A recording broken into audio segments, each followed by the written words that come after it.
Tonight, I would like to start off talking about the unspoken rules of society. These are rules with which we've never heard or read in a book. For they are the unspoken rules of society. Now, these rules have been integrated into our society basically because we're afraid of getting weird looks. Don't believe me? Try going on the bus sometime to a random individual and go, "Hi, how's it going?" You're bound to get a few weird looks. Now, since I don't have all the time in the world, I'd like to talk about a verse from my upcoming book that I'm vigorously writing, The Unspoken Rules of Society, Chapter 65, The Men's Restroom. Verse 1, the urinal. When a man enters the urinal, or the restroom, and he needs to go number one, he is to approach the urinals. If there is but one urinal, he is to use that urinal. If there are two urinals, he is to see which one seems cleanest and pick that one. If there's a taller urinal and a shorter urinal, and there's a taller guy wishing to use the urinal behind you, and you're able to piss straight without pissing over the top of the shorter urinal, use the shorter urinal. Us taller people appreciate it greatly. Now for the tricky part. If there are three urinals, you're to choose the ones to the left or right, never the middle. This is strictly forbidden territory. If there is another person at the urinal, we assume that they've chosen left or right. That means you're to choose the one exactly opposite of them. I know, difficult rules. Now comes the real fun part.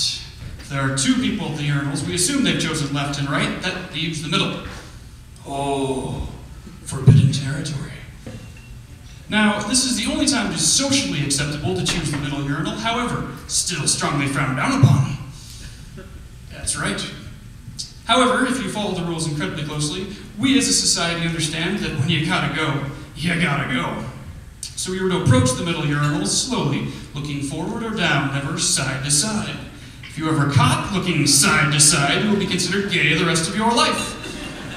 That's right, these guys see you again later, they're gonna be like, "Hey, that's the guy who looked, huh?" Plus, my gender can't do the quick glance and look away. We have to go, "Holy crap!" On closer inspection, that man has a bigger package than me. Now to talk about hand placement. I'm going to need both hands for this one, excuse me a second. Now, when choosing hand placement, you are to have one hand on the penis at all times. I hear a giggle. Penis. It's a very scientific term. Wait till we get to the women's restroom. Vagina.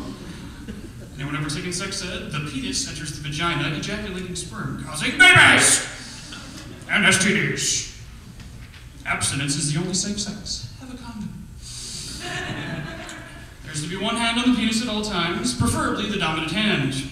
The offhand has a variety of different procedures, but try not to get too creative here, because that's when you start getting weird looks. Example. One man on his taking his hand. I rest my case. Now, the offhand normal procedures are one hand in the pocket, one hand on the wall, or the double grab. When doing the double grab, do not do what I'm doing now. You're going to get weird looks. And since I'm pretty much out of time, I would like to talk about cell phone use at the urinals. This is strictly forbidden. Because there's no conversation you have to have at the urinals with your cell phone that you can't have before or after using the urinal.